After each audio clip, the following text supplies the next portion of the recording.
Hola, soy la Basmati de nuevo con vosotros. Hoy os voy a hablar de Vincent Van Gogh. Vincent Van Gogh lo fricatizan los holandeses. Lo he titulado El indómito Vincent Van Gogh. Creo que una persona en 37 años es difícil que pase por tantas etapas por las que pasa. A mí me parece un genio total, para gustos colores, obviamente, pero aquí no se trata de, ¿cómo diría yo? Es allí la cámara. No se trata de maniobra en el mercado. Cualquier artista, como por ejemplo, ¿cómo se llama esta mujer? Cristina Iglesias, estaba enamorada de ella, el señor este que era multimillonario, el patronato, le compraba obra y le subía el precio, obviamente, pero ella tiene una trayectoria que no le quita. O sea, el arte es mercado en estado puro. Las obras de este señor, de Van Gogh, han alcanzado una cifra de locura, de 50 y tantos millones de dólares, de 80 y tantos millones de dólares. Mirad, las cosas valen por lo que el mercado esté dispuesto a pagar. Pero la verdad es que merecen la pena y mucho. Y eso no quita que no haya artistas maravillosos. Voy a decir una cosa, lo mismo que hay programas que dicen arquitecto en 2 minutos. Yo voy, como muchos de vosotros sé que tenéis prisa, voy a dar una pequeña síntesis, un pequeño semblante sobre lo que es su vida, sobre lo que me parece importante en unos pocos minutos. Y a partir de ahí tengo tantísimo material porque la vida, su vida la conozco perfectamente, pero la voy a pormenorizar porque él pasa por montones de etapas. Está en París, está en Inglaterra, está en las minas de Bélgica, está en Arles, está en Auvernia, está en diferentes sitios y en cada sitio hace cosas diferentes, de tal manera que en unos sitios a lo mejor pinta con la tradición, como los comedores de patatas, pinta más con la tradición holandesa, que ya sabéis que es como los españoles tienen una tradición, los primitivos flamencos y tal, que utilizan colores brumosos, oscuros y tal. Sin embargo, después él pinta de otra manera, con unos colores más chillones, ya influenciado por el impresionismo, adelantándose al expresionismo. Él va a ser el referente del expresionismo, de los alemanes, de los, ¿cómo se llama?, escandinavos, etcétera. Entonces, como todos los artistas geniales, se adelantan totalmente a su época. Pero bueno, pasa por muchísimas etapas conforme, porque lo mismo cuando está en París, pues es amigo de Toulouse-Lautrec, de Camille Pissarro, en fin, también amigo de Gauguin, en fin. Y según las etapas que va pasando, su pintura se va transformando y también se va transformando su discurso. Entonces, claro, obviamente hay que hablar de las diferentes etapas. Como hay tantísimo material, pues voy a hacer una síntesis al principio para el que quiera oírlo en 2 minutos, si no en 2 minutos, en 5 minutos, de quién es este señor, y después me pondré a hablar y cuando llegue un tiempo pararé y en paz, porque podría estar hablando horas y horas y horas sobre la vida, porque es una vida totalmente novelesca y tiene también la fascinación del malditismo. Pero este señor seguramente, si hubiera vivido 100 años después, pues no hubiera terminado como terminó, ni hubiera sufrido estos ataques que sufrió, porque simplemente, por ejemplo, Gordillo mismo, él declara que toda su vida fue un enfermo psiquiátrico. Yo no lo sé, pero siempre lo veo muerto de risa, me cuesta trabajo, pero si él lo dice, no tiene por qué mentir, ¿no? Y yo pienso que este hombre lo que tenía era totalmente de manual. Unos dicen que se debe a la sífilis, digamos, la degradación que sufre en su estado, otros dicen que es debido a que tiene piedra en el riñón y entonces eso le produce trastornos psicológicos. Otros hablan de una persona bipolar. No sé, el hecho real es que al final de su vida estaba muy degradado, estaba muy deprimido, pero así y todo, yo saco mi propia conclusión, que es que este señor es un bestia trabajando. Eso es que no hay cuerpo que aguante el que haga 900 pinturas y 1600 dibujos entre 1880 y 1890. O sea, 900 pinturas y 1600 dibujos. Y no entro con lo grabado. O sea, en 10 años hace lo que una persona tarda 50 o 60 años en hacer. Los griegos decían que el ocio es necesario y lo es, porque también nos desequilibramos si trabajamos de más, porque el cosmos tiende a la armonía. Qué frase, parece de yoga, pero es cierto. O sea, necesitamos una hora de sueño, necesitamos una hora de comida, una hora de relajo, de charlar con amigos y tal, porque si no hacemos otra cosa que trabajar, trabajar, trabajar, al final somos casi autómatas y perdemos la cabeza. Bueno, y este señor para mí perdió la cabeza porque trabajaba como un bestia. Pero bueno, hay mucho caso que seguramente en la sífilis está claro que hay estadios que pierden la cabeza. hasta ahí, porque yo sé que la sífilis, lo que hace, él estaba tratado, ¿eh? Él pierde todos los dientes, él estaba tratado y lo que hace la medicina es ralentizar la enfermedad, pero no la pueden detener y tienen diferentes estadios, pero no lo sé yo si a los 37 años él habría llegado a un determinado estadio, en fin, no lo sabemos, pero voy a decir una cosa, esa historia de que este hombre pinta esas cosas porque está loco, en absoluto, este hombre está muy cuerdo y vamos, menos su crisis, que además él es totalmente consciente y cuando tiene crisis se dedica a copiar estampas japonesas y cosas así, pero no pinta, él siempre pinta bajo control, ¿eh? Pero sí, todo como es tan trabajador y una persona tan inquieta y tan apasionada y tan indómita, al taparme el pinganillo, pues los resultados suyos son unos resultados de búsqueda, de riesgo y de experimentación. Y se adelantó totalmente, como he dicho, al expresionismo. Él le han dado el título de post-impresionista. Bueno, vale, él está navegando, digamos, espaciotemporalmente en una época, ya sabéis que impresionistas, os lo conté muchas veces, captan el instante, captan la luz, captan tal, y evidentemente su pintura oscura y tenebrosa de la tradición de los primitivos flamencos, etcétera, pues en contacto en Francia, en Montparnasse, con los impresionistas, pues hace una pintura alegre, luminosa, y de hecho, digan lo que quieran, a los niños la pintura de Van Gogh es una pintura alegre, o sea, en el siglo XXI la vemos como una pintura totalmente alegre y vital. No la veo una pintura llena de soledad, aunque él, ya os he dicho que de 800 cartas que hacen vida, 680 o 690 son para su hermano Teo, con lo cual tenemos continuamente referencias de cómo vivió las cosas, porque habla con su hermano con total sinceridad. Es más, algunas veces hay descubrimientos de cuadros que están sin firmar, por supuesto, y que se atribuyen a Van Gogh. Y muchas veces, me parece que en el 2013 hay uno de ellos, hay un descubrimiento de un cuadro de Van Gogh, y este cuadro, digamos, se verifica porque se verifican las cartas que está contando en Arlet, que se ha ido a tal sitio y ha pintado un cuadro de estas características y describe el cuadro. Entonces se puede, gracias a estas cartas, se puede verificar. Bueno, voy a ver si os cuento un poco su vida. Ya os digo, voy a hacer una pequeña síntesis al principio y después iré poco a poco desde cuando nace, su adolescencia, etcétera, porque este señor es objeto de culto y con razón, y con razón, es totalmente genial. Y eso de que pinta mal, me gustaría saber qué significa que pinta mal, que hace una pincelada gruesa, que hace remolines, porque es que este señor, según donde paremos la fotografía en su vida, pinta de una manera totalmente distinta. Es más, poco antes de morir, lo mismo que en otra época hay muchísima abundancia de dramatismo y de teatralidad, la última época de su vida es todo lo contrario, es ausencia, es contención, o sea, que según donde los artistas hay que verlo no de una manera sincrónica, no hay que leerlo, sino de una manera diacrónica, lo que es su perspectiva, su trayectoria, que es lo que voy a intentar contar. Bueno, lo dicho, vamos a empezar por el principio, la síntesis. Van Gogh genera 900 pinturas y 1600 dibujos en una década, entre 1880 y 1890. O sea, un periodo de 10 años. Y en los últimos 20 meses de vida no sé lo que hace, una barbaridad. No sé si son 70 cuadros, 100 cuadros, o sea, mirar que hay personas que, por ejemplo, Balthus para hacer un cuadro a lo mejor se tiraba 10 años, 20 años, o sea, pintaba una rapidez bestial y tenía una evolución maravillosa. Bueno, lo que pasa es que digamos, trabaja muchísimo entre 1880 y 1890 hasta que cae en una enfermedad mental, posiblemente un trastorno bipolar, como he dicho, o una epilepsia. Hay muchísimas especulaciones al respecto. Mucha gente dice que es esquizofrénico. Esquizofrénico no era, aunque los esquizofrénicos son muy buenos artistas, lo digo porque he tenido compañeros en Bellas Artes y no eran ni uno ni dos, ¿eh?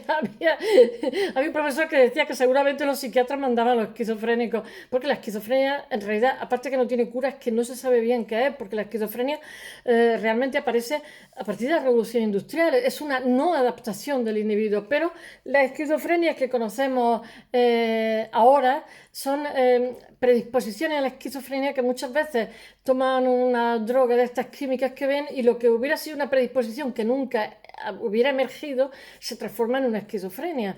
sencillamente porque se toman éxtasis, toman no sé qué, y aquello pega un reventón de la bioquímica, por decirlo de alguna forma. Hay que ver las cosas que cuento. En fin, este señor no se sabe bien, no se sabe si era por los riñones, por piedra del riñón, por una epilepsia, si era bipolar, en fin, no se sabe cuál es la causa, pero el hecho real es que la última época de su vida está muy, muy degradado, con 37 años, muere jovencísimo. Mi conclusión es que tuvo un exceso de trabajo, así, un exceso, una barbaridad. Le pasan mil cosas, ¿eh? Vive en una vida, vive mil vidas. Bueno, decide su vocación pictórica con 27 años, que ha sido pastor en una época, ahora lo contaré, en Bélgica, y ha estado al lado de los mineros y de las personas estas de los telares, o sea, que son trabajos durísimos. Él siempre intenta reflejar la vida en su obra, y su carrera está marcada totalmente por los lugares donde vive y trabaja. Y vive y trabaja en 50.000 sitios: en Amberes, en Londres, en París, en Arles, en Ámsterdam. Yo qué sé, estamos hablando de finales del siglo XIX, es de loco, vive en 50.000 sitios. Muere un poquitín antes de empezar el siglo, y realmente quien agranda su figura es la mujer de su hermano Theo, que no le caía nada bien. Vincent, el pobrecillo, las mujeres no lo quieren ni ver. Y es la que, digamos, vende su obra bien. Después se crea una fundación, etcétera. Ahora mismo hay una especie de fundación que es la que verifica y tal todos los sucesos de este hombre. Pero a raíz de estar muerto, su obra se expone en Nueva York, su obra se expone en Ámsterdam, se expone en Londres. O sea, su figura con el tiempo se agranda. No es una cosa de hace 5 minutos, todo lo contrario. Hace bastante que se lee que es un genio. Bueno, así se aprecia la primera etapa en los Países Bajos entre 1880 y 1886, en donde la pintura tradicional popular de este país, que es exclusiva de colores terrosos, oscuros. Es que el color tierra es muy de pintor, y entonces él tiene una tradición que le pesa, como pasa también aquí en España con nuestra escuela del 17, que es una escuela también tenebrosa: Velázquez, etcétera, etcétera. Bueno, ya no estoy hablando de los tenebristas de los barrocos, ¿no? Estoy hablando de nuestros ancestros, eran todos de colores tierra, etcétera. Bueno, pero él, cuando entra en contacto con los impresionistas, pues ya es otra cosa, cambia de la noche a la mañana. Bueno, él tiene el ejemplo de los comedores de patatas, que después los convierte en litografía y los vende. Ahora mismo los comedores de patatas ya es una primera obra suya, que siempre había hecho una figura aislada, y de pronto tiene que hacer un grupo, y entonces, digamos, tiene que hacer una composición, y eso supone un esfuerzo fuerte. Y hace una pintura también sobre los tejedores. Hace infinidad de dibujos de campesinos y copia. Eso es muy de esta época, que se están reivindicando cuadros, que en vez de hacer los cuadros históricos sobre batallas, sobre mitos, sobre dioses, se hacen sobre picapedreros, sobre gente, sobre campesinos, etc. Su pintor favorito es Jean-François Millet. Jean-François Millet. No sé si se dice Millet. Valérie, ¿se dice Millet o Millet? Que es el que hace el Ángelus, que ya sabéis que es una pieza que después son dos campesinos que están rezando muy fervorosamente en el Ángelus, pero miran al suelo. Y entonces Dalí dijo: no, eso es que tienen un hijo muerto, que lo están enterrando. Y después el pintor ha decidido cubrirlo, y efectivamente así fue. Se hizo en el Louvre, se vio con rayos X, y efectivamente los nietos del pintor, o los bisnietos, contaron que habían tenido un bebé los campesinos hoy. Y resulta que si no te da tiempo a bautizarlo, tienes que enterrarlo en mitad del campo, no puedes ir al cementerio. Y entonces los padres no estaban rezando al ángel fervorosamente, sino estaban rezando al niño muerto, a su hijo, a su bebé. Y lo que pasa es que, como el pintor teme que eso no se pueda vender en la nueva clase social, que es la burguesía, pues lo que hace es que lo cubre y hace como si estuvieran rezando el ángelus, pero no. Y Dalí fue el que lo descubrió. Este pintor, este Ángelus, está reproducido en toda Francia. Todo el mundo tiene un cuadrito. Es un cuadro totalmente icónico, y aquí en España también, pero en Francia todavía más, ¿eh? Bueno, pues este pintor es su favorito. Las siguientes etapas que pasa son el París de 1886-1887, que es manera que lo pone en contacto, como he dicho antes, con los impresionistas que pretenden quebrar el academicismo de la tradición, de la época, con el traslado de la pintura de las impresiones de sus sentidos realmente, mediante la observación. Ya sabéis que los impresionistas saben que tenemos unos bastoncillos y entonces saben que en función de la hora del día hay una luz distinta y no les importa tanto hacer el objeto perfecto como captar la luz del momento. Pero a él se le encuadra dentro del post-impresionismo.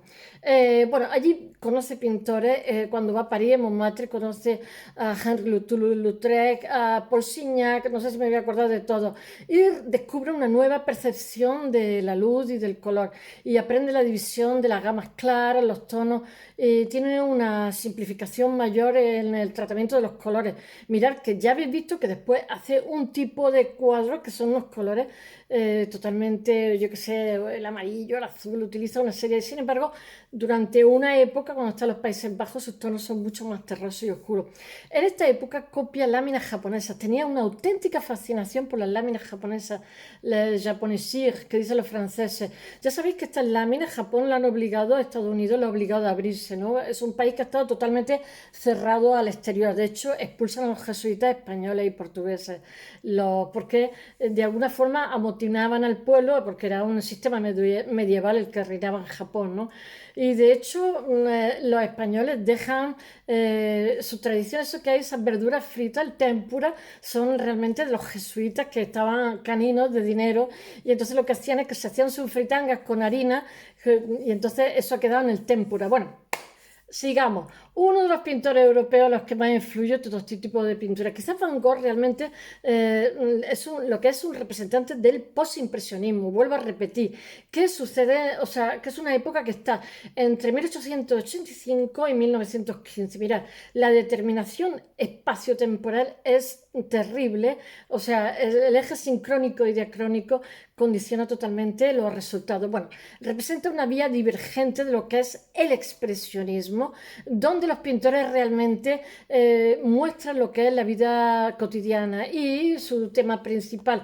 Y en este término es utilizado en 1910 por Roger Elliot Fry. Es el primero en utilizar el concepto post-impresionismo en una exposición, un título que le da una exposición de Grafton Gallery en Londres, donde que se llama Manet y no me acuerdo, y los post-impresionistas.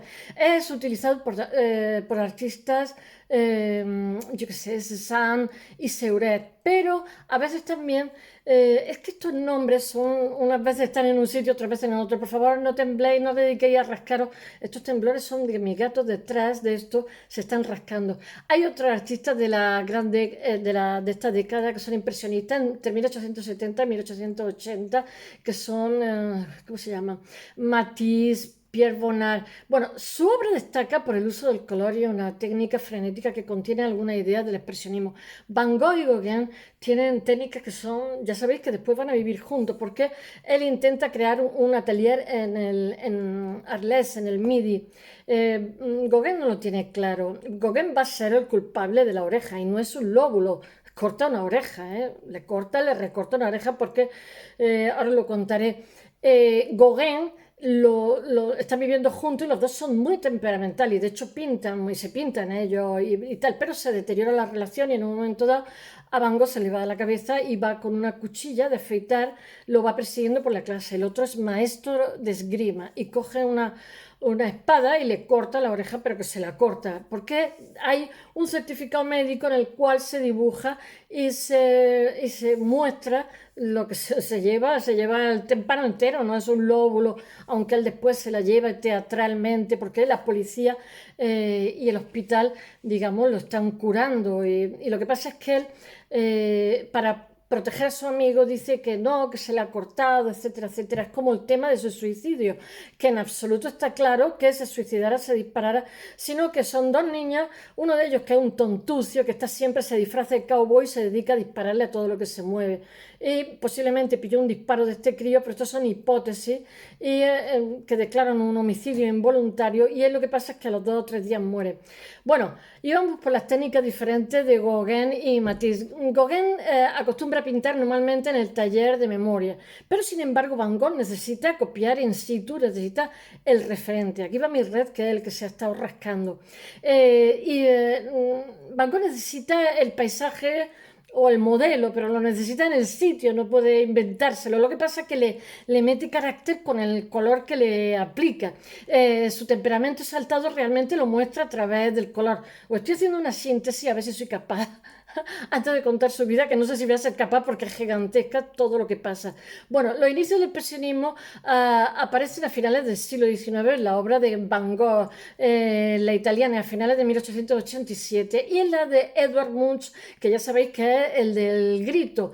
En otro nivel, en la del belga James Ensor, que es autor de La entrada de Cristo en Bruselas, que es una tendencia a la que contribuye Van Gogh después de su llegada en 1888 a Arles, ya sabéis, el famoso pueblo de Arles, que es la Provence, que dicen los franceses, la Provenza, que es el Midi, que es mucho más caliente, que es una zona, bueno, la zona, digamos, de la poesía, de toda la tradición poética, de los juglares, etcétera, etcétera. No voy a poner a hablar de eso, que si no yo vengo de literatura y soy capaz de dar una conferencia sobre este tema. Él, digamos, emigra allí a Arles en 1888, Después de eso se va a Auvernia. Emigra allí porque es donde tiene la luz del sur, le fascina mucho y le empuja a la conquista del color, con obras como La noche estrellada, ya sabéis que es muy famosa, y Los olivos de Saint-Remy en 1889.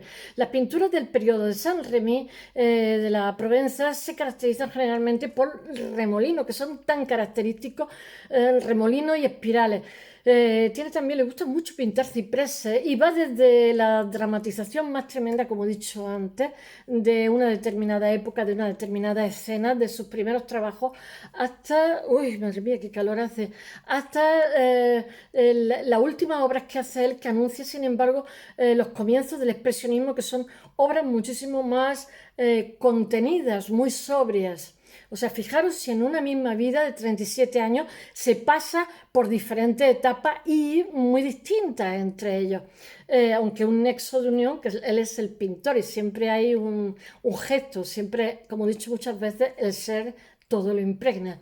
En 1911, el crítico de arte Wilhelm, ¿cómo se llama? Bohringer, es el primero en hablar de expresionismo. En Alemania y Austria, ya sabéis que los germanófilos, los germanos son muy expresionistas, y los nórdicos también, los escandinavos, son terriblemente expresionistas porque va con su carácter, la exageración, el dramatismo.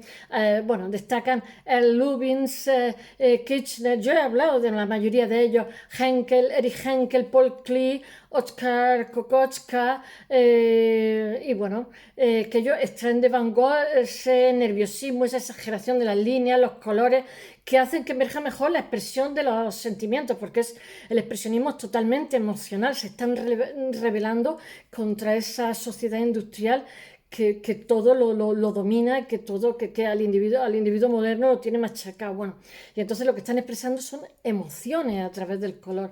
El color y el empaste, la proyección de la pintura de Van Gogh, se formaliza 15 años más tarde con el surgimiento del fauvismo. Ahora voy a leer una cosa que dice: en lugar de reproducir con exactitud lo que dice él, lo que tengo delante, os voy a leer cosas de carta, el tiempo que me pueda. De los ojos, prefiero servirme del color para expresarme con más fuerza. Desde el siglo XXI, en el análisis del mensaje que se desprende de su obra, es totalmente positivo y alegre. Los niños leen a Van Gogh con muchísima alegría, con muchísima vitalidad. Yo también lo leo así. Sin embargo, fue un hombre terriblemente depresivo. Tuvo una vida, la verdad, bastante difícil. Abusaba de la absenta, etc. Y después, de las mujeres que se enamoró, nunca ninguna le hizo caso, aparte de la sífilis, etcétera, etcétera. Durante su breve dedicación artística, Van Gogh consigue el dominio tecno y una productividad que pocos artistas consiguen. Ya os he dicho que hace una barbaridad de obras en poquísimo tiempo. Fusiona las cualidades de sus predecesores, de lo que es la tradición de los neerlandeses, de los primitivos clásicos, como la devoción a la naturaleza, el uso del color, y lo fusiona contrasta con la pintura francesa de aquel momento, que es el impresionismo, que es muchísimo más alegre, muchísimo más vital. Su fama aumenta después de su muerte gracias a la promoción de la esposa de su hermano Theo, que realmente es el que le apoya económicamente a lo largo de toda su vida. Theo es un bendito que, aunque no tiene buena relación, la mujer no tiene buena relación con Vincent, resulta ser la única heredera de todos los holandeses, son los Dutch, que son gente tremenda a la hora de hacer negocios. Y bueno, resulta que Theo, su hermano, que es el que va a financiar todas sus aventuras pictóricas, muere 6 años después, o sea que es más desastre imposible.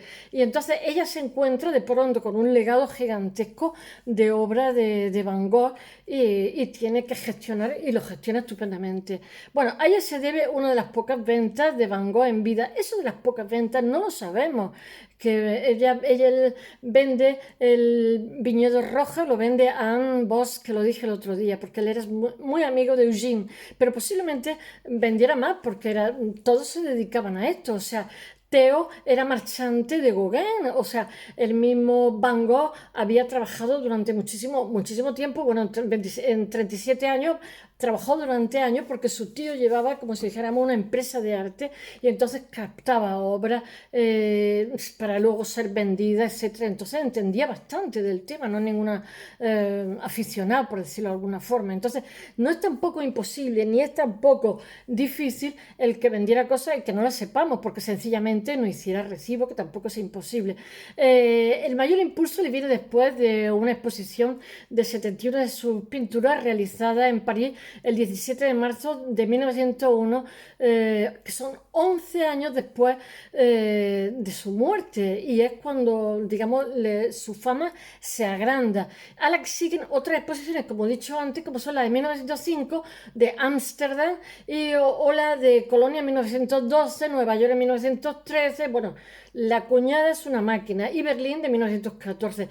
Mueve estupendamente la obra de este señor y se va revalorizando, porque ya sabéis que una pieza, en el momento que le hacen catálogos razonados, en el momento que están expuestas por una serie de sitios, se van revalorizando. Por eso no os extrañéis que las piezas, o sea, los artistas muchas veces se matan por exponer en determinados sitios simplemente porque consigue que determinadas, porque lo que no se ve no existe, o sea, lo que hacen es visualizar la obra, y ella lo que hizo fue, la cuñada lo que consiguió es que se visualizara la obra de Van Gogh, que eso no es fácil, ¿eh? Todas ellas tienen un impacto, toda esta obra tiene un impacto sobre generaciones artísticas posteriores. A mediados de los años 20, Van Gogh es reconocido como uno de los mayores pintores de la historia. En 2007, un grupo de historiadores holandeses realiza, ¿cómo se llaman? The Canon of the Netherlands, el canon de Netherlands, para la enseñanza en la escuela, y incluyen a Vincent Van Gogh como uno de los 50 temas del canon, junto a De Stijl, junto a iconos nacionales como son Rembrandt, Rubens, De Stijl, etc. Y se limita solamente a 3 las obras vendidas en vida del pintor, que son La Viña Roja, que lo conté, que se vende a Anne Boss por la suma de 400 francos. Después está El Puente de Clichy, que se vende por 250, y después, estos son los que conocemos. Yo creo que vendió mucho más, de verdad. Otra cosa es que no vendiera lo que quería. Y después, según el libro de la venta de casas de Busoni y Baladón, que es donde trabajaba Theo. Y finalmente el autorretrato a los marchantes Soleil y Lori de Londres. Las 3 obras, curiosamente, son compradas en el mismo año, en 1888. Lo que pasa es que son obras que no hemos enterado que se venden. La pintura de Van Gogh está entre las pinturas por las que se pagan más en todo el mundo. El 30 de marzo de 1887, por la pintura Lirio de Van Gogh, se vende por 53,9, casi 54 millones de dólares en Sotheby's de Nueva York. Lo que pasa, pero su comprador en un momento dado no puede, que sea Alan Bone, no puede, digamos, contar con ese dinero, y lo que hace, termina de pagarla, o sea, se la cede, se la revende a, ¿cómo se llama? A la Getty Institution, o al Getty Center de Los Ángeles. Es que acordarse de todo. Y el 15 de mayo de 1990, después está el retrato del doctor Gachet, que os lo contaré, es un doctor que cuando va a la Auvernia, pues le dice que es un doctor que es aficionado a la pintura, que él lo atiende gratis. Y lo atiende gratis, se hace muy amigo de él y lo pinta. Bueno, es vendido por 82 millones y medio de dólares en Christie's, que es un establecimiento así, el nuevo precio récord. Realmente una obra vale por lo que el mercado está dispuesto a pagar. 1853, voy a decir un poquito su vida, no sé, donde llegue he llegado, su biografía. Ya os he hecho la síntesis, que aproximadamente media hora, y voy a leer un rato su vida. Acordarme si puedo. En 1853 nace en Sudenford, no, es Sudent con Z, Sudent, que es Holanda. Y el 30 de marzo muere, me imagino que de 1890, muere en Auvers-sur-Oise, en julio de 1890. Es un pintor holandés que es post-impresionista. Voy a daros ahora un retrato robot de manual. Pinta, como he dicho antes, 900 cuadros, 43 autorretratos y 148 acuarelas. El Thyssen tiene los comedores de patata, lo tienen, ¿cómo se llama? Tiene mucho de Gauguin también. Lo tiene en litografía, se hacen 20 litografías y se localizan 10 de ellas, algo así. Una de ellas la tiene Thyssen, porque su hermano Theo le ayuda a hacerla. La litografía es muy complicada, como uno de los pasos lo den medio bien, ahora es muy bonito, se hace con piedra. Bueno, tiene 148 acuarelas y realiza más de 1600 dibujos, y todo lo hace en un tiempo récord. Os digo que para mí la causa de su estrés es exceso de trabajo, porque también le pasó al pintor del Grito, de Edvard Munch, que también era un chalado, bebía demasiado, pero era también un chalado trabajando. Su hermano menor, Theo, es imprescindible en lo que es su trayectoria, en su existencia, porque es él es marchante de arte en París, el marchante de Gauguin, que le da, porque trabaja para una casa de arte que es de su tío, o sea, se dedicaban todo a eso. Pero realmente Theo lo que hace es animarlo, darle un apoyo financiero, pero le da también apoyo moral, de forma continua y desinteresada. El vínculo entre ellos Theo me parece que 4 años menor, pero muere 6 meses después que Vincent Van Gogh. Todo esto está documentado en la cantidad de cartas que se envían uno a otro. Bueno, de 800 cartas, como he dicho antes, que se conservan, 650 son para Theo, el resto son para correspondencia, pues con amigos, familiares, etc. Desde muy joven se inclina por el dibujo, nuestro Vincent Van Gogh. Su primer trabajo es en una galería. Después es pastor protestante, eso es muy gracioso, porque le da una vocación ahí que es tremenda. Se viste con harapos, ahí ya está, hasta se lo quitan encima los pastores, hasta ni le dan sueldo. Y en 1879, a la edad de 26 años, se marcha como misionero a una región minera de Bélgica, que es una zona durísima. Él es muy simpatizante de los pobres, es una persona sensible y apasionada. Y bueno, ahí empieza a dibujar a la comunidad local. En 1885 pinta su primera gran obra, que son, como he dicho antes, que son los comedores de patata, que es como una cosa ahumada, oscura. Y ahí utiliza entonces colores muy sombríos, muy terrosos. La luz y la preferencia por los colores vivos queda lejos. Por la que después se caracteriza está todavía lejos. Eso realmente, hasta que no se traslada a Francia, digamos, no le inunda la luz y el color. Y entonces consigue plenitud durante la estancia en Arles de 1888. La calidad de su obra es reconocida después de su muerte prácticamente, porque en vida tiene que depender totalmente de su hermano, no puede autoabastecerse con la venta de cuadros, porque como es tan innovador en su discurso, como que no se entiende demasiado bien. Hay una exposición de retrospectiva en 1890 que es considerada en la actualidad uno de los grandes maestros de la historia de la pintura. Influye muchísimo en el arte del siglo XX y especialmente entre los expresionistas, como he dicho antes, como Matisse, Derain, Blamey, Kiss, Van Dogen. Bueno, fallece a los 37 años de una herida de bala y no se sabe si es por un suicidio, que se apunta el arma en el pecho y se mata, o es simplemente por unos niños que están jugando con un arma, que son unos niños tontucios, que eran unos hermanos que veraneaban en esa zona, y uno de ellos se viste de cowboy y se dedica a matar animales, y a todo lo que se mueve le dispara. Y le dispara y él se pasa varios días con el disparo hasta que se muere. Son hipótesis que se barajan, pero realmente a ciencia cierta no se sabe nada más que se mueve. A pesar de que existe una tendencia general a especular su enfermedad mental e influyese en su pintura, la obra, sin embargo, están ejecutadas con total control. Y él, cuando escribe en sus cartas, dice que cuando no se encuentra bien, no pinta. De hecho, el pintor jamás trabaja en los periodos que está enfermo. ¿Sabéis que en psiquiatría dicen que cuando tú sabes lo que tienes, tienes la mitad de lo que tienes? Y él sí que sabía cuando se autoingresaba en el manicomio, cuando veía que se iba entristeciendo, dejaba las cosas y se ingresaba. Después salía y se ponía a pintar como un loco. Nace el 30 de marzo de 1853, como he dicho, y es hijo de un pastor austero, protestante, muy frío, holandés, llamado Theodorus, y de su mujer Ana Cornelia, que tiene, me parece que 5 o 6 hijos. Él le ponen el nombre, esto como Dalí, le ponen el nombre de un hermano que ha muerto un año antes. Recibe el mismo nombre. Eso me parece tremendo. El 1 de mayo de 1857 nace su hermano Theo, y ambos tienen 4 hermanos más, que son Cornelius, Vicena, Elisabetta, Humberta y Ana Cornelia y Guillermina. Wilhelmina, como dicen ella, Wilhelmina Jacoba. De pequeño acude a la escuela de forma discontinua e intermitente porque el padre lo mete en unos internados que son muy fríos. Él dice que tiene un recuerdo horroroso de su infancia. El primero de ellos es Sebenbergen, en 1864, donde estudia francés y alemán. Y 2 años después se matricula en la escuela secundaria de Königs Wilhelm II. König significa rey, pero tenía una amiga que se llamaba Königsberg, la reina, Königs Wilhelm II de Tisburg. Y entonces allí vive con una familia, la familia Hanik. ¿Por qué? Pensar que en esta época no había colegios como ahora en tu barrio o en la esquina. Pues el padre trabajaba donde trabajaba y mandaba a los niños al internado. Otra cosa es que los niños quisieran o no quisieran estudiar. Y bueno, permanece allí en este internado hasta que los 15 años decide de manera definitiva dejarse totalmente los estudios.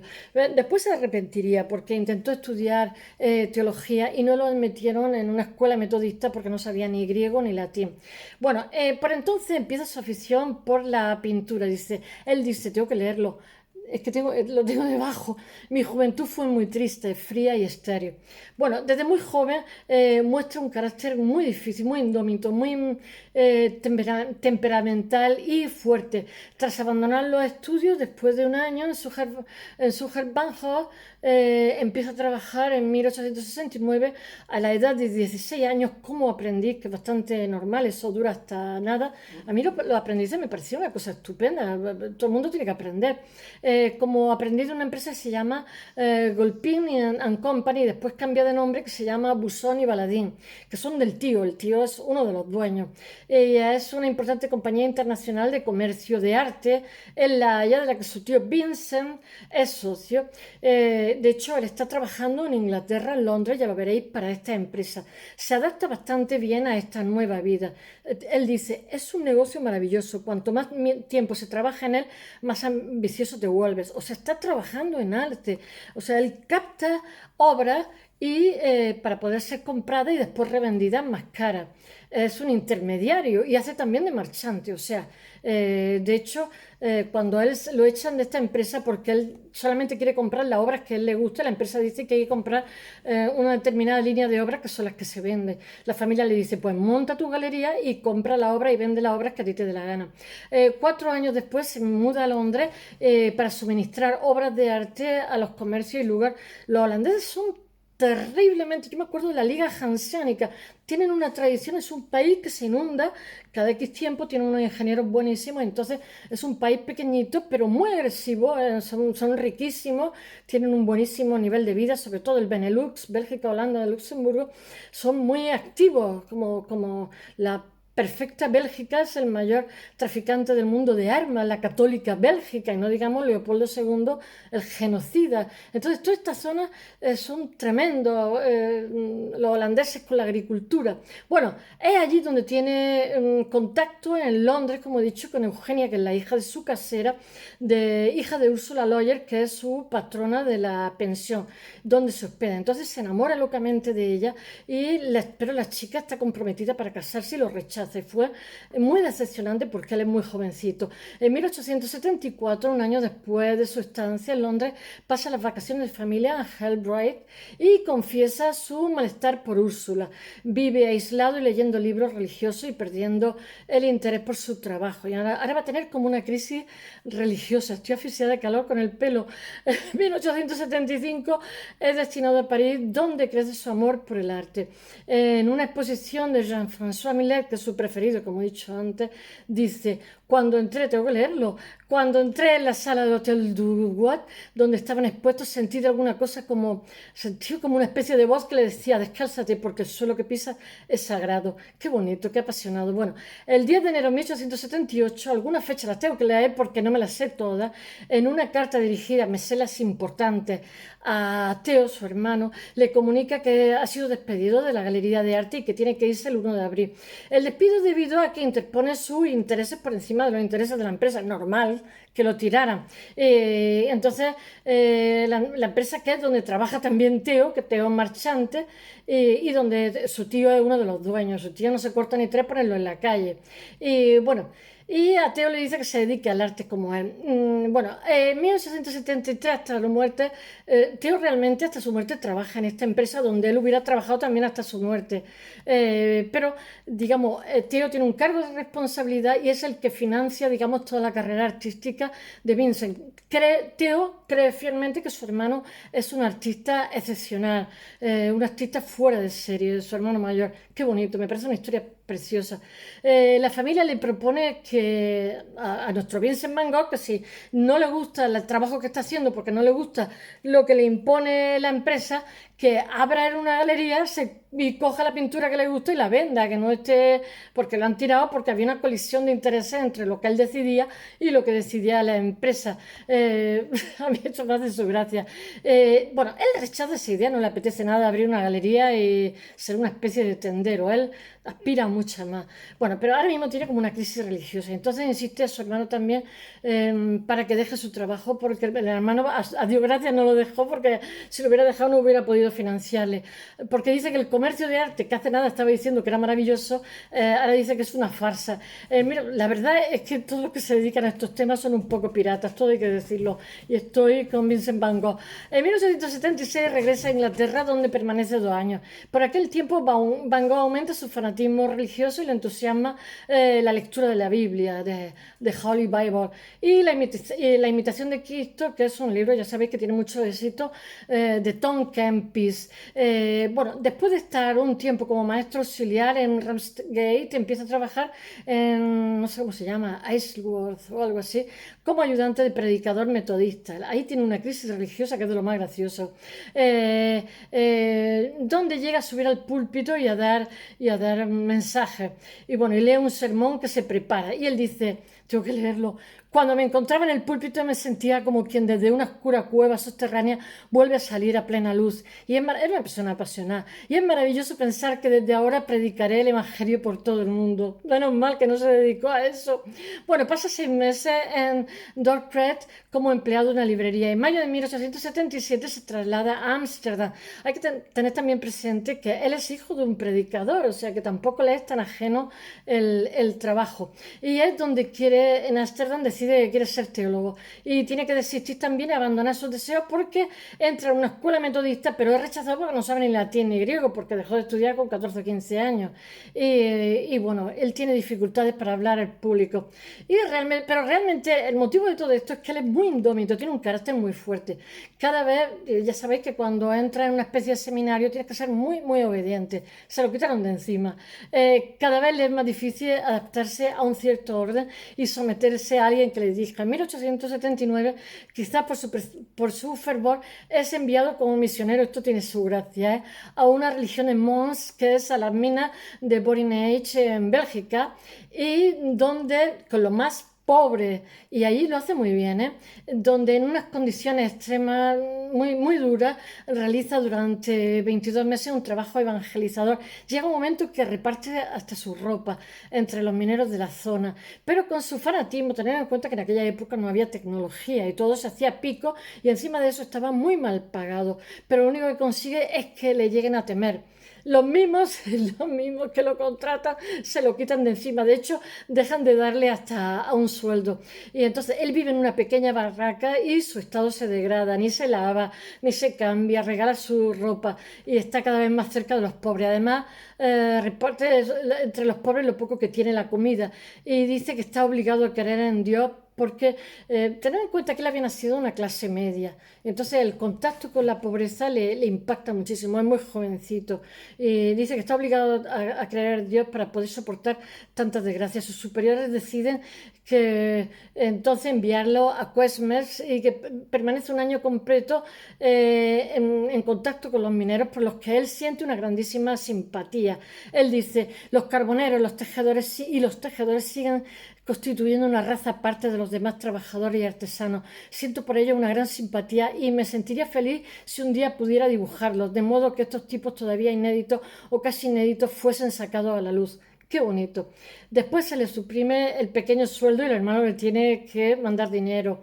El sueldo que recibe, ya ni siquiera le mandan dinero. A ver si se larga, porque no le hace gracia a los clérigos tanta que regale su ropa y tanta simpatía. Sigue los consejos de su hermano Teo, de quien recibe ayuda económica. Lo que hace es dejar cambiar su vida y dedicarse a la pintura. El hermano lo anima porque lo ve que dibuja muy bien. En 1880, en Bruselas, me parece que con 27 años se dedica a la pintura. En Bruselas hace amistad con el pintor neerlandés Anton van Rappard. Este después le va a reprochar muchísimas cosas.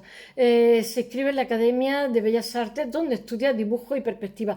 Ahora realiza esbozos, dibujos basados en las pinturas de Jean-François Millet, que ya os he dicho, el del Ángelus, que era su preferido. Entonces representa mineros, representa campesinos. Tened en cuenta que ha nacido ya una clase media, entonces quieren visualizar a los pobres, o sea, a la gente más modesta de la vida cotidiana. La sensibilidad, porque ya ha habido una revolución industrial, bueno, previamente una revolución agrícola. Y entonces pinta a la gente más modesta y con tonalidades oscuras. El 12 de abril de 1881, Vincent va a Etten a visitar a su hermano. Durante este periodo va a casa de un primo pintor que se llama Anton Maube y es donde vuelve a enamorarse. El pobrecillo cada vez que se enamora la estropicia y esta vez de una de sus primas Cornelia, Diane Wallstreet, que le llaman Key. Este se ha quedado viudo hace nada y entonces le dice que le propone matrimonio así, de la noche a la mañana. Este dice que nada de nada. Y él sigue, es medio familia, es una prima. Ella le dice la respuesta, jamás, jamás. Y se sigue poniendo, insiste con la familia, insiste con los tíos. Y bueno, la familia dice que es asqueroso ya, que deje ya, que no sea tan pesado. Y bueno, cuando se continúa, él intenta verla de nuevo, le llega a decir la familia que por favor que lo deje, que ya está aburriendo a todo el mundo, que le han dicho no y no es no. Y en 1881 escribe a su hermano y le cuenta la historia y las disputas con su padre. Él no se llevaba nada con su padre.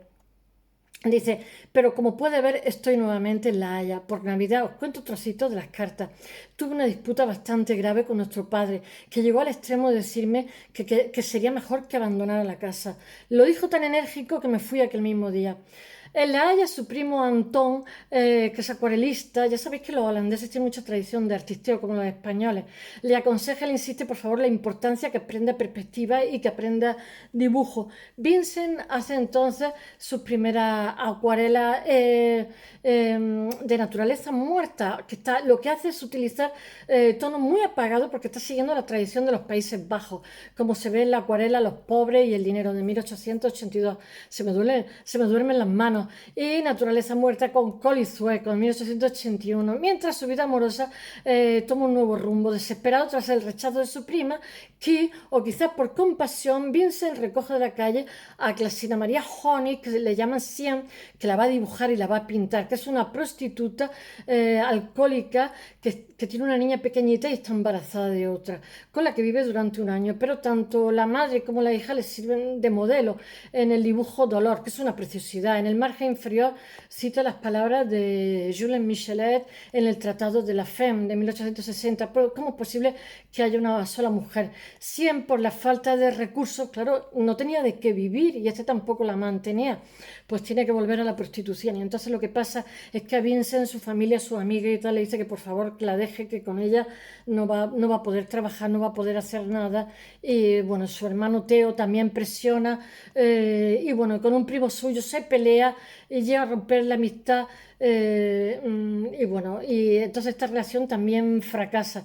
Concluida esta la relación con Sien, se traslada a Drenthe y bueno, al norte de los Países Bajos, y permanece durante 3 meses y pinta temas paisajistas, óleos, en los que se refleja la diferencia con los dibujos realizados anteriormente.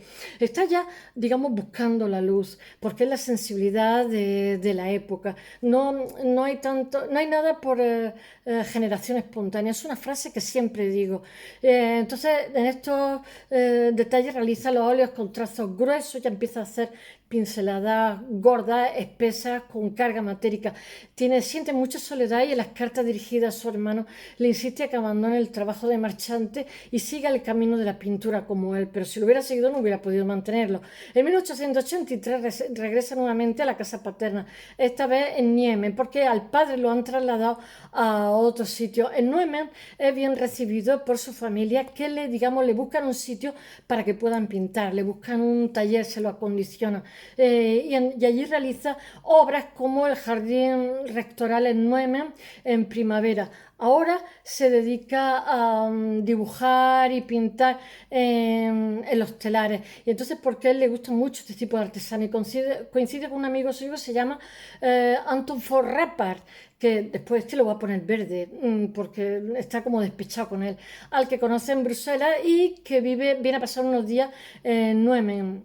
Los dos juntos estudian y pintan cosas, y él a los tejedores. En esta obra Van Gogh no consigue la misma técnica que su amigo. Su amigo lleva más tiempo pintando, pero le sirve de ejemplo en la pintura del tejedor en el telar de mayo de 1884, y expresa el esfuerzo del oficio, pero también la dignidad del personaje. A él le fascinan muchísimo los mineros y también los tejedores. Aquí Van Gogh demuestra la solidaridad, cómo se identifica con el protagonista, con ese trabajo duro a los cuales ve como los mineros, que los ve explotados, el ideal de una sociedad libre de la industrialización, y hace una alabanza del trabajo artesanal.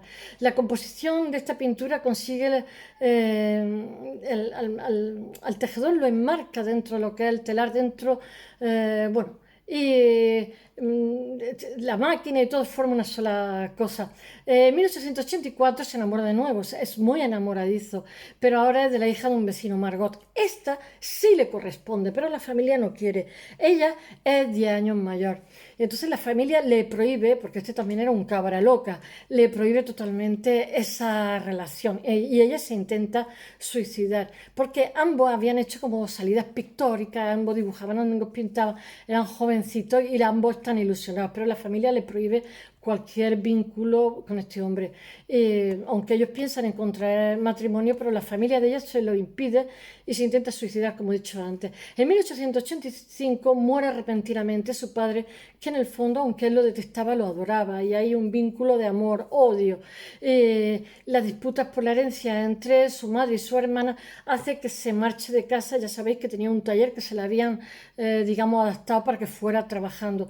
Y entonces se va a un lugar más amplio que le ofrece un sacristán de la Iglesia Católica, lo cual en su familia, que es, ¿cómo se dice?, protestante, supone una ofensa. Y durante la primavera de 1885 pinta lo que se considera una de sus grandes obras tempranas, que son Los comedores de patatas, que os lo he dicho, que después va a ser criticadísima por su amigo. En esta obra, sin embargo, es una maravilla, totalmente una maravilla, y hace 20 litografías que vende, con ayuda de su hermano Theo, para que se gane un poquito la vida. Tiene que coordinar 5 personajes y conseguir relacionarlos. No es lo mismo hacer, él hasta entonces había hecho un personaje y ya está. No es lo mismo coger una serie de modelos y que estén haciendo una serie de cosas. Y en fin, para realizar esta pintura contrata modelos y realiza diversos bocetos de dibujo y estudios sobre detalles. Ya sabéis que él pinta lo que ve, no pinta de memoria. Bueno, él tiene una crítica de su amigo porque dice que utiliza tonos terrosos. Él dice, dice, cuenta Van Gogh, he querido dedicarme conscientemente a expresar la idea de que esta gente que bajo la lámpara come sus patatas con las manos que meten en el plato han trabajado también la tierra y que mi cuadro exalta pues el trabajo manual y el alimento que ellos mismos se han ganado tan honestamente. Con ayuda de Teo imprime estas 20 litografías, como he dicho, de los comedores de patatas, que está a la inversa y que los vecinos le compran a precios bastante asequibles. No son fáciles las litografías, como he dicho. En un solo día trasladé directamente de la piedra, en un solo día hace 20 litografías, que es difícil, porque yo un día hacía uno y con los dedos cruzados de que me saliera bien. Y sin dibujos previos, la imagen de los campesinos comiendo patatas, obviamente la impresión de papel sale totalmente invertida. Bueno, de las 20 litografías, Julian Montfort logra localizar 8, entre las que se encuentra el Thyssen tiene uno de ellos, el Thyssen-Bornemisza. Y esta pintura provoca la ruptura con su amigo Rapart, ya que el hipersensible y vulnerable Van Gogh no acepta sus comentarios. Rapart le hace esa crítica basada en las 20 litografías. ¿Estarás de acuerdo conmigo que este trabajo no se puede? Es una crítica envidiosa, puesto que Rapart era, digamos, más pintor y más artista, pero Vincent Van Gogh en poco tiempo, digamos, va creciendo muy rápido. Entonces le hace una crítica brutal. Dice, ¿estarás de acuerdo conmigo en que este trabajo no se puede tomar seriamente? Por fortuna eres capaz de mucho más, pero ¿por qué todo lo que observa lo trata superficialmente de la misma manera? ¿Por qué no estudia minuciosamente los movimientos? En este cuadro los personajes posan, la mano de la mujer del fondo, qué poco real. ¿Y qué relación hay entre la cafetera, la mesa y las manos que toca el asa? ¿Qué funciones hace esa cafetera? No se mantiene tampoco sujeta, ¿y entonces qué? ¿Y por qué el hombre de la derecha no tiene rodillos, ni vientre, ni pulmones? O quizás las tiene en la espalda. ¿Por qué su brazo le falta 1 metro de largo? ¿Por qué le falta la mitad de la nariz? ¿Por qué la mujer de la izquierda tiene por nariz un mango de pipa acabada en un dado? Y aún te atreves con esta forma de trabajar, citar Millet a Breton. El arte es demasiado elevado para poderlo tratar con tanta negligencia. Es envidioso. Esta crítica es muy, muy envidiosa porque lo que hace es bueno, es de muy buena calidad. La crítica por parte de Rapart se debe también al propio enfado que tiene porque se han hecho íntimos amigos y entonces Van Gogh no le dice que su padre ha muerto, no tiene noticia directa de la muerte del padre, ni, ay, que está allí, y al principio de esta carta se queja Rapart ofendido de haber recibido una simple nota a pesar de su vínculo. Pensaste que tenía tan poco interés en tu padre y en tu familia, le dice, lo tengo que leer lo que le dice. A la vista de esta pintura en París, Camille Pissarro se impresiona por la fuerza expresiva del cuadro y también Émile Bernard escribe en un artículo, me quedé desconcertado en esta confusión por la comida de los pobres en una barraca inquietante bajo una mísera luz. Era grandioso en su fealdad, estaba lleno de una vida inquietante.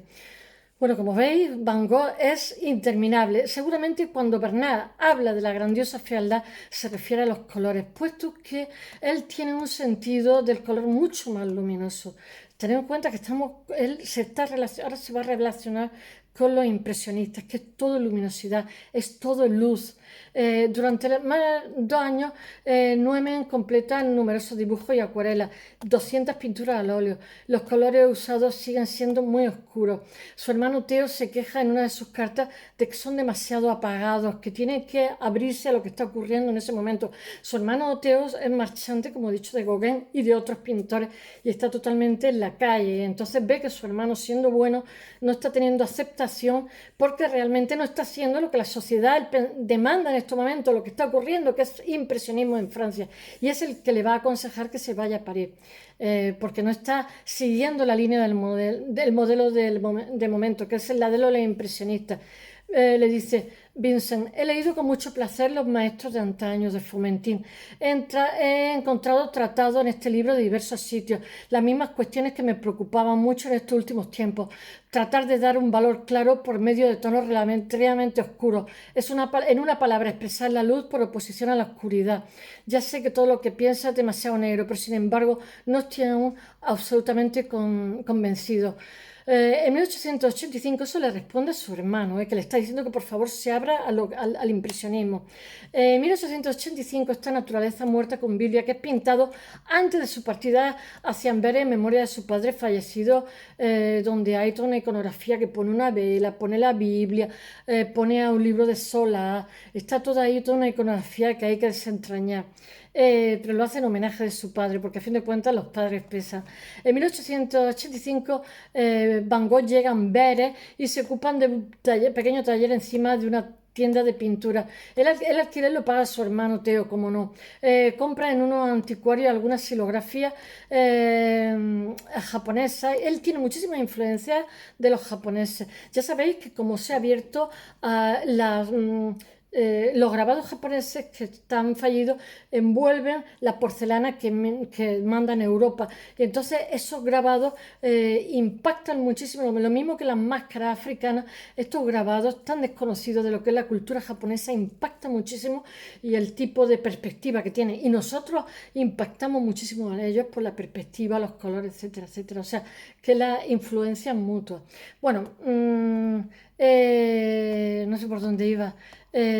Descubre las pinturas de Rubens, que con su colorido y su féminas le abren alternativa a lo que está haciendo, el uso de colores como el carmín, el verde esmeralda.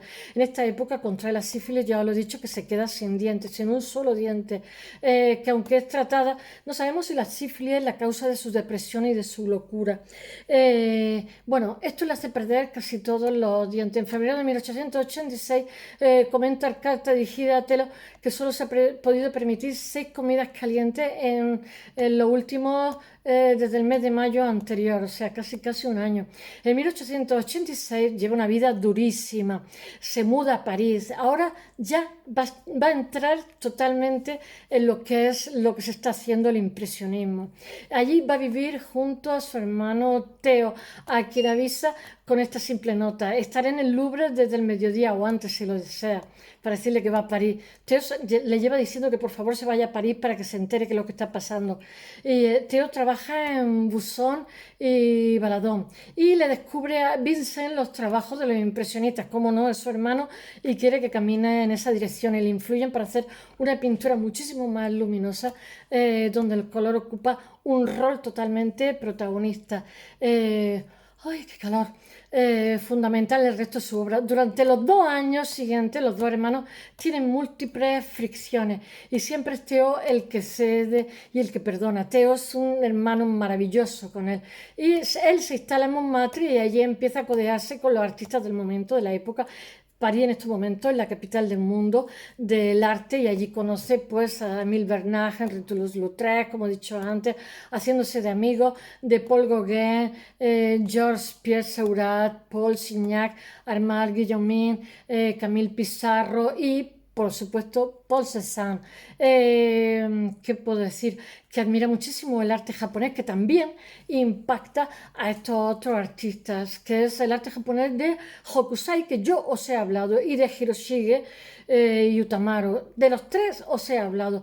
Hace réplicas de los grabados japoneses, algunas pinturas suyas reproducen este país de modo escenográfico, porque los japoneses hacen mucho la perspectiva aérea, el puente que hay ese que está lloviendo. ¿Qué puedo decir? Los franceses le llaman japonesier, lo mismo que está la chinoisier. Dos de estas obras son los ciruelos en flor y Puente bajo la lluvia. Él le hace homenaje a esta estampa japonesa. Él dice: envidio a los japoneses por la increíble claridad con la que están impregnados todos sus trabajos. Nunca resultan aburridos ni hacen el efecto de haber realizado deprisa. Su estilo es tan sencillo como respirar. Son capaces de hacer una figura con solo unos pocos trazos seguros, que hace que parezca tan fácil como abrocharse un chaleco. Practica pintando paisajes urbanos del barrio de Montmartre, naturaleza muerta, con colores vivos, rojo, amarillo, azules, con su complementario, que se puede ver en toda la obra de arte, que está exaltado por la bonanza del clima artístico de París. Van Gogh consigue, con ayuda de Toulouse-Lautrec, la renovación de la pintura. Después va a exponer en el Salón de los Independientes, va a exponer en muchísimos sitios, y si alguien se atreve a decir algo, Toulouse-Lautrec y todos sus compañeros lo defienden. Bueno, aprecia los retratos, las pinturas exóticas realizadas por Gauguin en Martinica. El retrato de la mujer en el café de Tambourin en el mes de febrero realmente no representa a una mujer que está en un café, sino una bebedora, sino lo que está de una taberna, sino lo que está haciendo es la imagen concreta de Agustina Segatori, que ha sido una modelo, una antigua modelo de Degas y Corot, y que en ese momento se ha comprado un café y que es la propietaria del café. Entonces posa para él para que la pinte. Es un cuadro exótico desde el peinado de la mujer hasta allí ya se está sofisticando totalmente en París. Desde el fondo de la pintura donde la decoración se observa en láminas japonesas. Poco antes de acabar su época parisina, Van Gogh realiza los retratos de Julien Tanguy, llamados por todos Pere no me acuerdo, porque él expone en la galería que tiene Pere Tanguy, pero Pere es molt català, cuya trastienda, en su trastienda de establecimiento expone Van Gogh con Gauguin y con Cézanne y Seurat. Este retrato se considera obra representativa de su época, de su etapa parisina. En cada sitio que va pintando, cada sitio que va viviendo refleja unas emociones totalmente distintas, con una representación frontal. Es la imagen de una estructura simple que contrasta el modo decorado con la estampa japonesa. Después, ahora empieza con la Provenza, que es un periodo fértil porque él está buscando, está fascinado totalmente con el impresionismo, con la luz del impresionismo. Pero se mete muchísima absenta, todo hay que decirlo. Entonces eso le agrava ¿cómo se dice? La fatiga mental y su condición física. El 21 de febrero de 1888 Van Gogh llega a Arles. Allí le va a pasar de todo.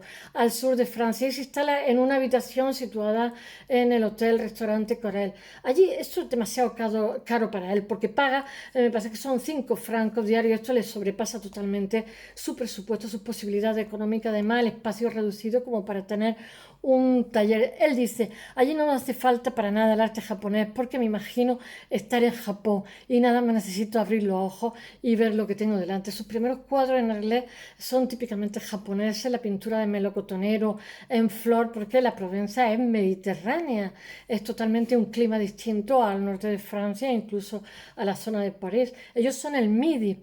Bueno, en marzo de 1888 pintan la naturaleza de los alrededores, de los campos, de los pantanos del Ródano y el canal del sur de Alès, pero él hace también muchísimas excursiones por ahí. Pues todo esto lo refleja en montones de obras y el puente de Langlois, y el 24 de mayo de cada año se reúnen todos los gitanos de Europa, acuden a una peregrinación que es la Virgen, que es la Sara Negra, a la Santa María del Mar. Me imagino que será ¿cómo se llama? Hay una zona que es de allí, que es de gitanos, que tiene como muchos lagos, que es muy pantanosa, no me acuerdo cómo se llama, las Andas o les Andas, no me acuerdo, las Ardas, no me acuerdo, he estado, pero no me acuerdo cómo se llama. Bueno, Van Gogh acude y entonces aprovecha para realizar pinturas durante este tiempo. Y entonces le parece tan bonito, tan emocionante que hace cuadros sobre este tema.